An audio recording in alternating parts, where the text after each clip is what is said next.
सुबह के करीब 6 बजे का समय था। मंदिर की सीढ़ियों पर हल्की हल्की ओस जमी थी। हवा ठंडी थी और घंटियों की मंद आवाज। ऐसा लग रहा था जैसे पूरा संसार शांत हो। लेकिन उस शांति के बीच मंदिर के पत्थर वाले दरवाजे पर एक छोटा सा लड़का चुपचाप बैठा था।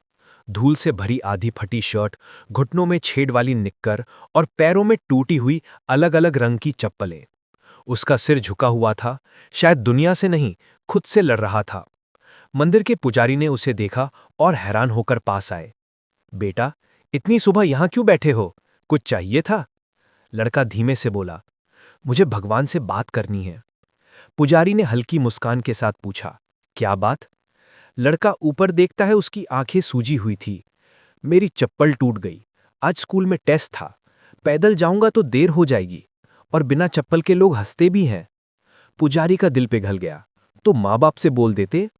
लड़के ने सूखे गले से कहा, मां बुखार में पड़ी है, पापा शहर गए मजदूरी करने, घर में दवाई के पैसे नहीं हैं, चप्पल तो बहुत दूर की बात है।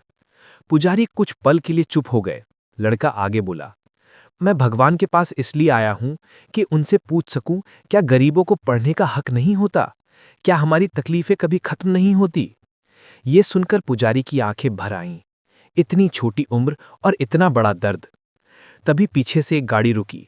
सूट पहने एक सज्जन मंदिर में आए। पंडित जी, क्या यही है वो बच्चा? पुजारी ने कहा। आप कौन? वो आदमी धीरे से लड़के के पास बैठ गया। बेटा, मैं सामने वाले सरकारी स्कूल का प्रिंसिपल हूं। किसी ने मुझे बताया कि यहां एक बच्चा बैठा रो रहा है, पढ़ना चाहता है लेकिन चप्पल नहीं है। लड़का घबरा गया। मैं स्कूल की भीख नहीं मांगी।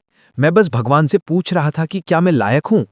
प्रिंसिपल ने उसका हाथ थाम लिया। बेटा, पढ़ाई कभी किसी की मजबूरी नहीं, अधिकार होती है। और तुम जितने लायक हो, शायद हम सब मिलकर भी उतने ना हो। लड़का हैरानी से उसे देखता रहा। प्रिंसिपल बोला, आज से तुम मेरे स्कूल में पढ़ोगे। यूनिफॉर्म मैं दिलाऊंगा, जूते मैं दिलाऊंगा, किताबें, कॉपी, बैग सब मैं दिलाऊंगा। तुम बस वादा करो कि कभी हार नहीं मानोगे। लड़का धीरे से रो पड़ा। सच में साहब? प्रिंसिपल मुस्कुराया। हाँ बेटा, भगवान ने तुम्हारी बात सुन ली। पुजारी ने लड़के के सिर पर हाथ फेरा।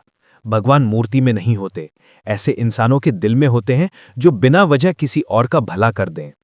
लड़का खड़ा हुआ, अपनी टूटी चप्पलों को देखा और पहली बार मुस्कुराया। फिर उसने मंदिर की मूर्ति को देखकर कहा, भगवान, मैं रोज यहां आता था, पर आज के बाद मैं रोज स्कूल जाऊंगा। और उस सुबह टूटी चप्पलों वाला लड़का मंदिर की सीढ़ियों से उठा और एक ऐसी राह पर चल पड़ा जहां गरीबी उसके कदमों को नहीं रोक सकती थी।